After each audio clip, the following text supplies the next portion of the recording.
Another month, another list of indies that you may want to check out. September didn't have too many games I was interested in, but the ones that I did play were just really good experiences. So much so, in fact, that I decided to bring them all to you today in the hopes that you won't find my taste terrible. As per usual in this channel, there are 5 games showcased in the video, or 7 I guess if you count the intro and outro footage. I tried to select different genres, so hopefully there should be something for everyone here, though I do have to admit that 3 of them are incredibly chill titles, even if in different genres, so I hope you weren't craving action. I also haven't talked about most of these games on my channel before, so even if you're already a subscriber, this should be fully fresh content for you. Last but certainly not least, keep in mind that these titles are must-plays, sure, but only in my opinion. At the end of the day, tastes vary and you might enjoy something I normally don't, and vice versa. This is why I try to provide a varied list in hopes that you'll find something here for you. Without further ado, here we go!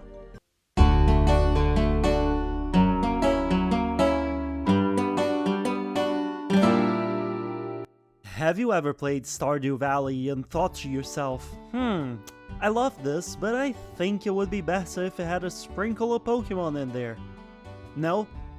Okay, well, neither have I. But the devs of Moonstone Island delivered on that experience anyway, and let me tell you, it turned out to be a great combination.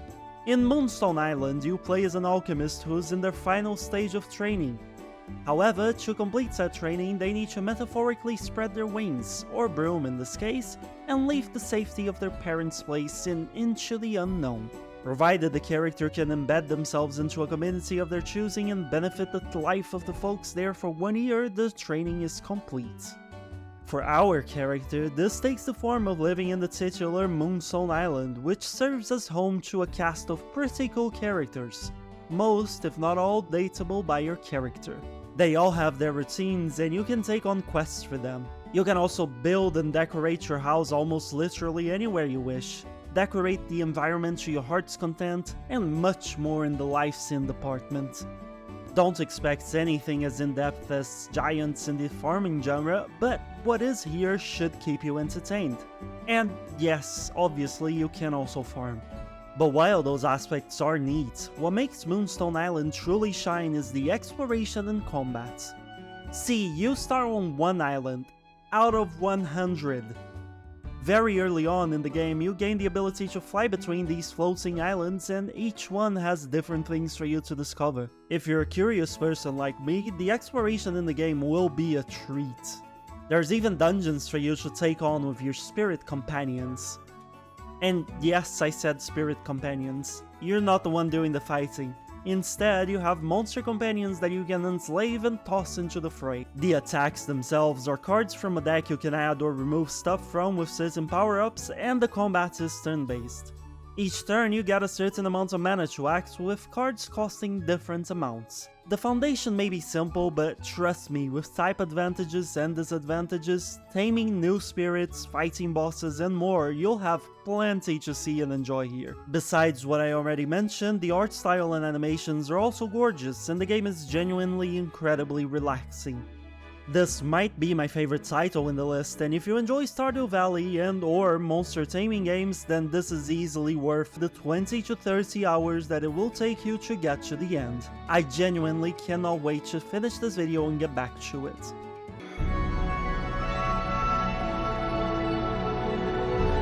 Do you have a publisher that you just can't help but feel publishes all the right games for you?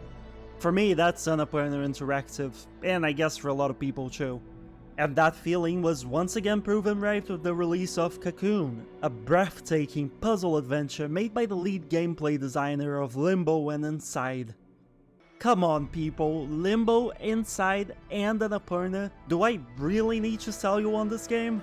But if the answer is somehow yes you do, then I'll gladly do so because this game is a genuine joy, and I want to talk about it. Cocoon is a game with an incredible art style, very fitting soundtrack, a great core for its puzzle mechanics, and subjective storytelling, so much so that I question if there even is a story.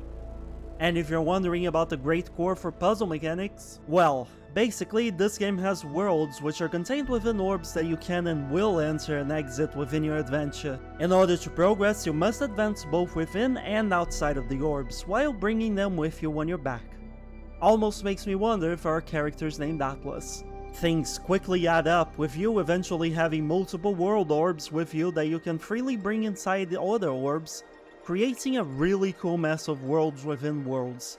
Worldception, if you will. Each of these worlds also hold a guardian within that you must beat in order to acquire a new ability to advance in the story. While this all might seem very complicated, fear not, the game is extremely chill. I can see the boss fights being somewhat challenging to some people, but you don't even die if you got hit, you just get booted out of the world and are able to easily re-enter, ready to try again. The puzzles are equally as chill, with me barely having to stop to think for most of them. And I promise I'm not a super genius or anything like that, though I wish I was.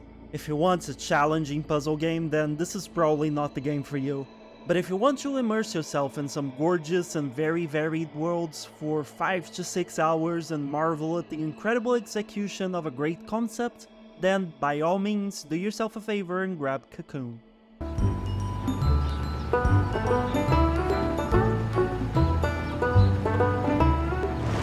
This game lets you not only pet the cats, but also collect their hairballs.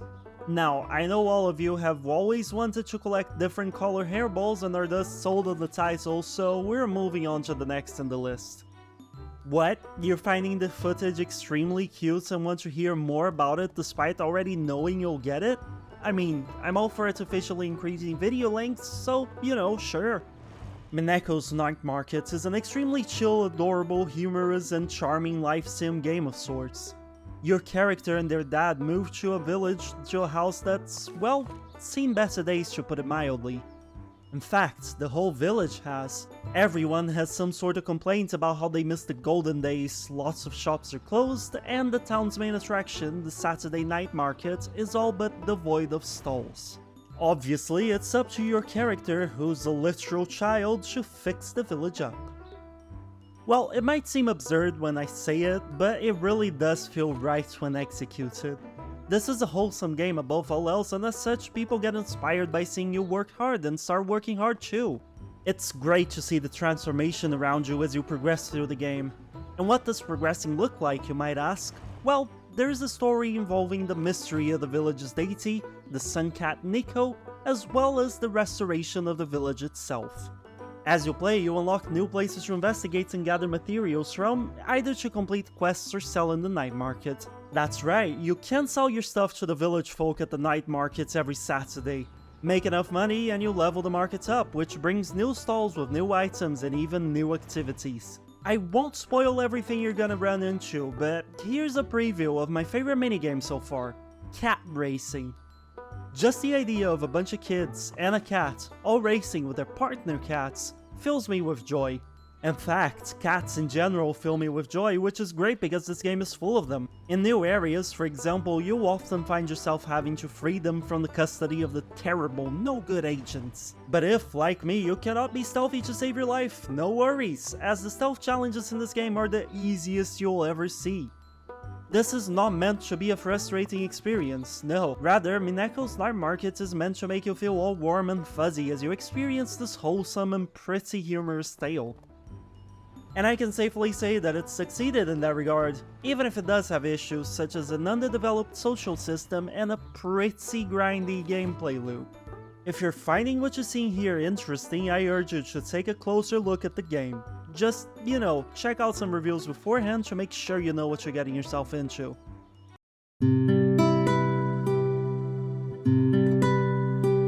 Do the words indie Persona games speak to you on a spiritual level like they do to me?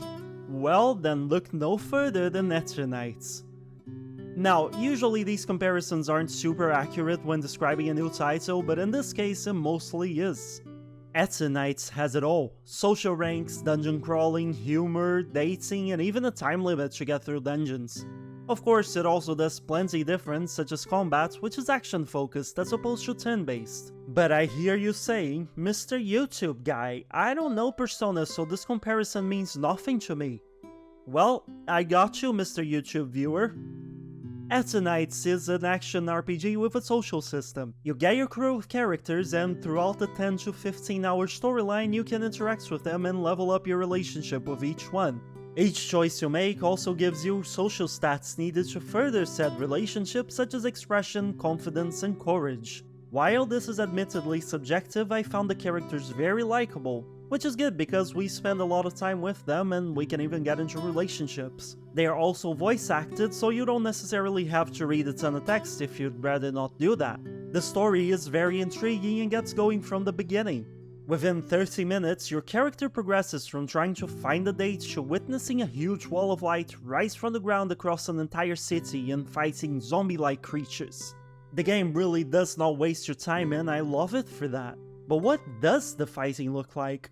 Well, textbook action-based combat really, from the basics like using skills, light strikes, and powerful finisher blows, down to the staple advanced mechanics like perfect dodging. I have seen some complaints that the combat gets repetitive, but the game really wasn't long enough for that to bother me. I have to say the game is quite janky at times, such as stiff animations every so often, but this was for the longest time developed by a single person, so it is to be expected. Plus, it's really nothing game ruining, and the story, dialogue, and characters all more than make up for the issue. I could go on and on about the game as I have yet to mention the visuals, soundtrack, the incredible animated cutscenes and more, but I think you're better off trying the game out yourself. How, you might ask? Well, it has a demo available on Steam and on PS Plus game trials. Go check it out if you have the means.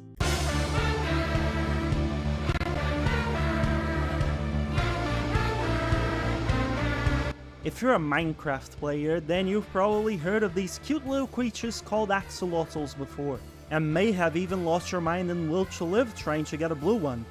If you're not a Minecraft player, then there's absolutely no way you've heard of them, as we all know Minecraft is the source of all knowledge. Worry not though, I got you. Ak-xolotls are... hold on, let me check my notes. Tiny, bloodthirsty creatures that are extremely proficient in the use of pretty much all firearms known to mankind.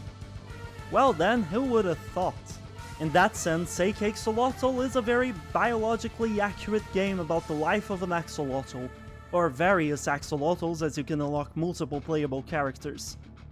The story goes as follows. A group made off with the main character's entire family and food supply, and, well, I'll let the game explain the rest.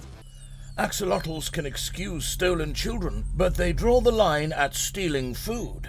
Someone is about to get up. But really, this is a roguelite, and as such, you probably won't be playing this for story, which is good because there's not much in that department.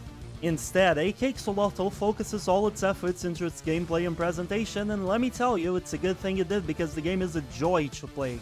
Though, not without its issues. The game is a twin-stick shooter, bullet hell roguelite, very akin to Enter the Gungeon if you've played that. You'll be fighting through waves of enemies in multiple biomes, each with a neat boss waiting for you at the end. The difference here is that this game is room-based, meaning you clear a room and choose the next from 1 to 3 options. The movement is precise and the guns feel great to shoot, which is a great sign. The game is humorous with boss kill screens that always manage to get a giggle out of me. There is meta progression with a home base in which you can do things such as unlock new items for runs and play with the babies you find. Yep, it's adorable. Said babies then eventually grow up to become playable characters. It's a very neat concept. That all being said, as fun as the game is, there isn't much to it. Not yet, anyway. Not as many weapons, items, and variety as you would encounter in similar games, and even the meta progression is a bit lackluster to some.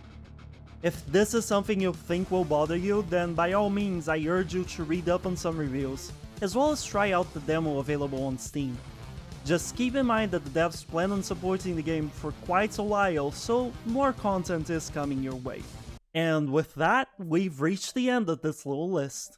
Every month, the toughest challenge is to both find time to play some 10 or so indie games each month, and also to get the selection down to 5 I'd like to share. These videos are a lot more work than I thought they were when I was the one watching other people make them, but they are also incredibly fun to make, so it all balances out. And yes, I'm saying a bunch of stuff that really doesn't matter to any of you in order to give the 7th game, playing right now in the background, time to win your hearts. If you have any suggestions or you feel like I missed an important indie game, please do let me know and I'll check it out. At the end of the day, all I want is to talk and learn more about games, so I'm down for anything. I hope this list helped you find something you might want to play, and if it did, make sure to let me know down in the comments below. If you enjoyed this video, if it was useful to you, please do leave a like and subscribe, as both actions really help out my channel. But above all else, drop a comment with your thoughts. I love hearing about them. That aside, thank you so much for watching, and I'll catch you hopefully in the next video. Bye bye!